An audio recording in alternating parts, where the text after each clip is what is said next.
No doubt this isn't the Easter Sunday you had envisioned for yourself. This COVID-19 outbreak has changed many things, or at least interrupted our normal patterns of behavior and of living life. And that is no different for Easter, at least for this year, 2020. I remember as a kid, there were some great traditions, as there are today. I remember little girls would show up in their brand new dresses made especially for Easter Sunday.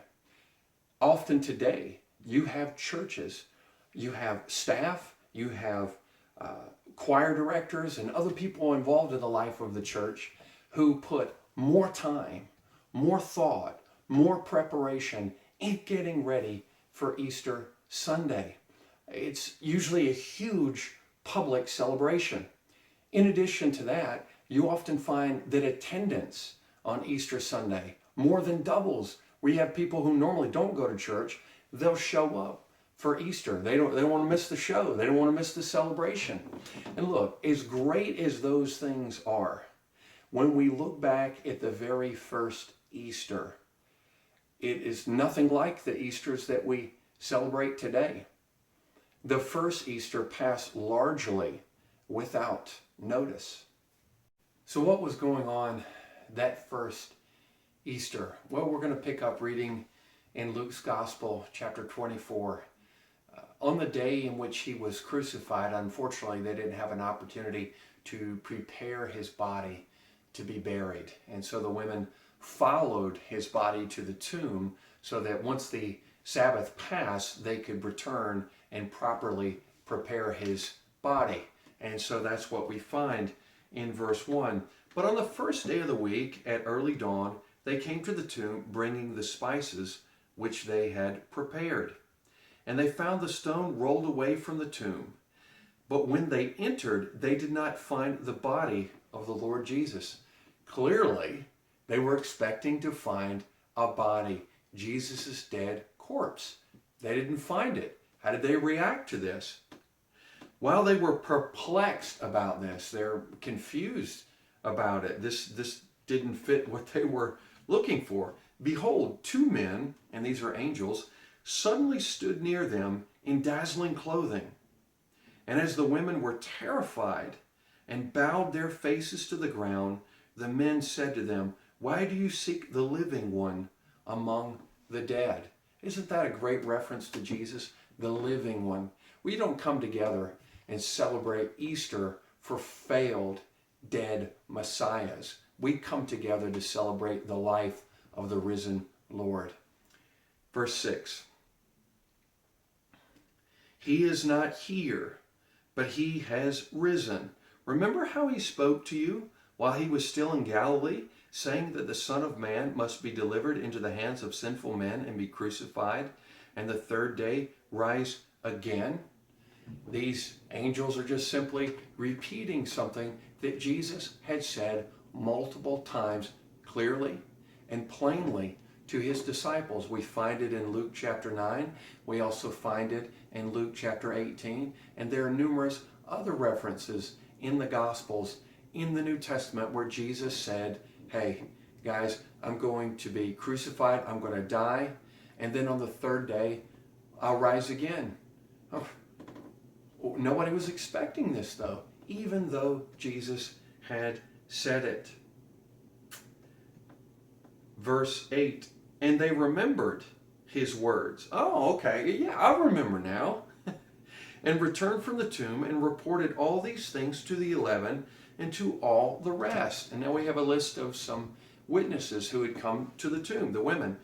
Now they were Mary Magdalene and Joanna and Mary, the mother of James. Also the other women with them were telling these things to the apostles. How did the apostles receive this news? Not favorably. I mean, it was not what you would expect. But these words appeared to them as nonsense, and they would not believe them. But Peter got up and ran to the tomb, stooping and looking in. He saw the linen wrappings only, and he went away to his home, marveling at what had happened. Now, these were people, not just the women, but certainly not the disciples.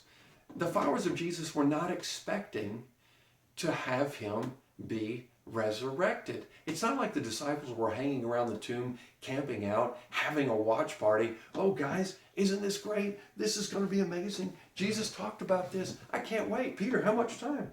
Oh, we're getting really close. How do you explain this?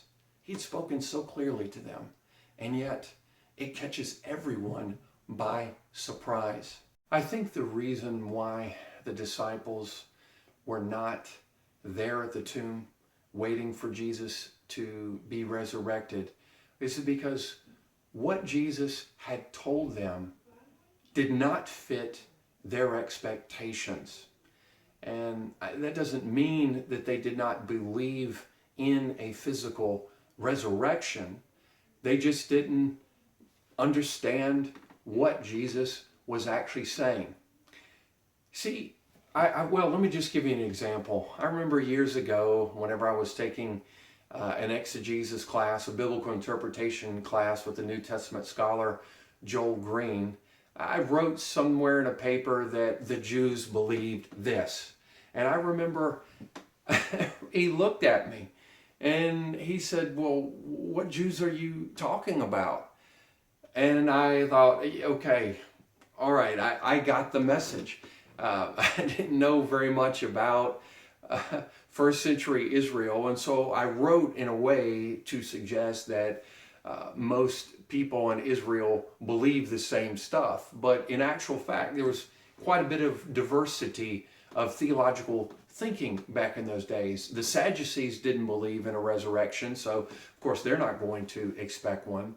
The Pharisees and other people like them did believe in a resurrection.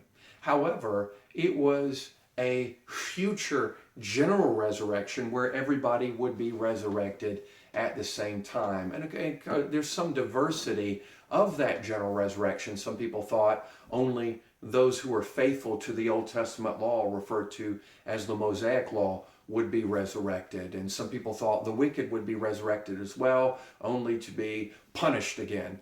That sort of thing, or at least punished. So anyway, the thing is what Jesus was talking about was his own personal resurrection, and it simply didn't fit the paradigms, the way of thinking of Jesus's disciples.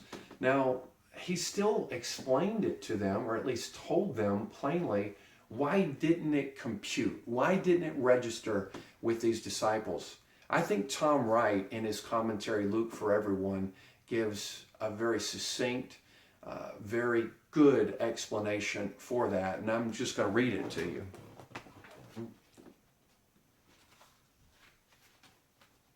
He writes, "It sometimes seems impossible for people to believe what they are being told, even in a society that prides itself on thinking clearly and rationally.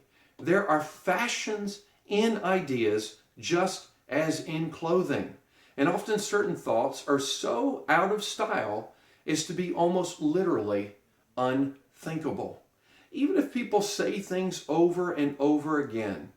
And that's something that Jesus told them.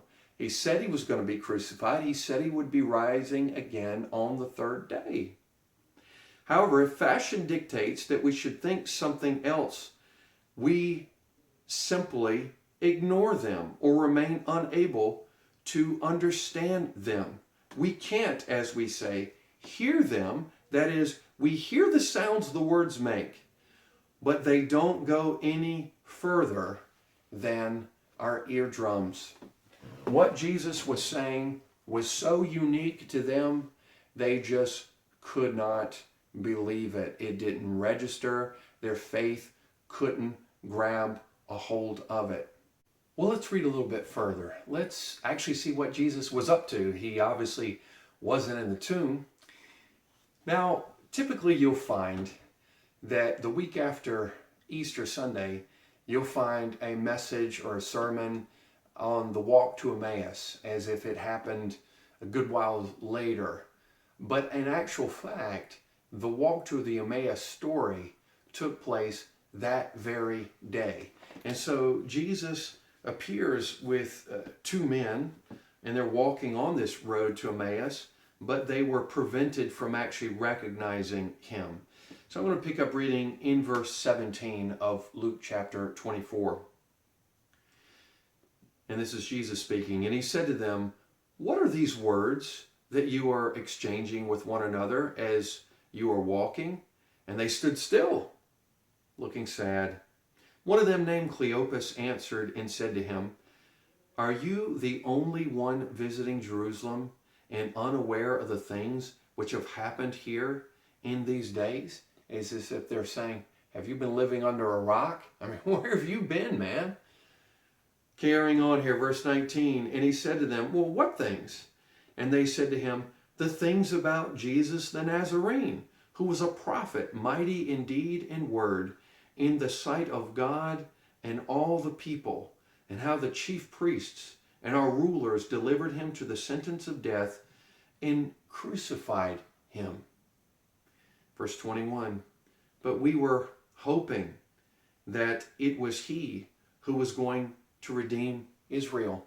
You get the sense that for them, they thought, well, it didn't work out. I mean, we really thought Jesus was the guy. We thought he was going to be the Messiah. He was God's anointed one. But you can see here that there was nothing in their expectations, nothing in their paradigm that would register a crucified, humiliated Messiah. Carrying on here. "Indeed, besides all this, it is the third day since these things happened. But also some women among us amazed us. When they were at the tomb early in the morning and did not find his body, they came saying that they also had seen a vision of angels who said that he was alive. Some of those who were with us went to the tomb and found it just exactly as the women also had said. But him they did not see." These are some defeated followers of Jesus who have had their hopes and dreams dashed. This is not what they were looking for. It just didn't fit for them.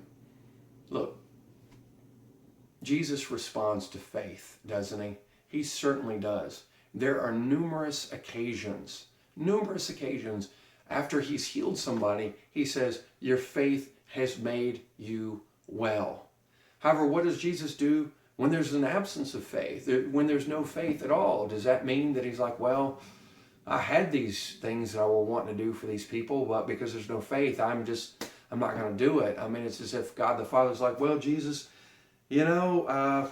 it would have been great to redeem these people. It would have been great to resurrect you, and have your sacrifice on the cross save everybody from their sins and give people hope of a resurrection as well. But nobody believes. So I guess we're just going to scrap that plan and we're going to leave them dead in their sins. Did Jesus do that? No. And so this is a reminder that God's not going to be boxed in. Yes, Jesus Christ responds favorably, and that's an understatement, to faith, even something as tiny as a mustard seed. But he's still sovereign. And this is a reminder, he is going to accomplish what he has set out to do. Now, I don't know how you're feeling on this Easter Sunday in the midst of this difficult time of the coronavirus. I know some people are doing quite well and are quite hopeful and filled with faith. And I know some people are very discouraged and very, very nervous. But one of the things that I hope can bring you some encouragement on this Sunday is God is still God, and he is going to do his thing, whether we have a cure or not, whether we have a great response to the outbreak, whether we even have a good idea about how to jumpstart the world economy.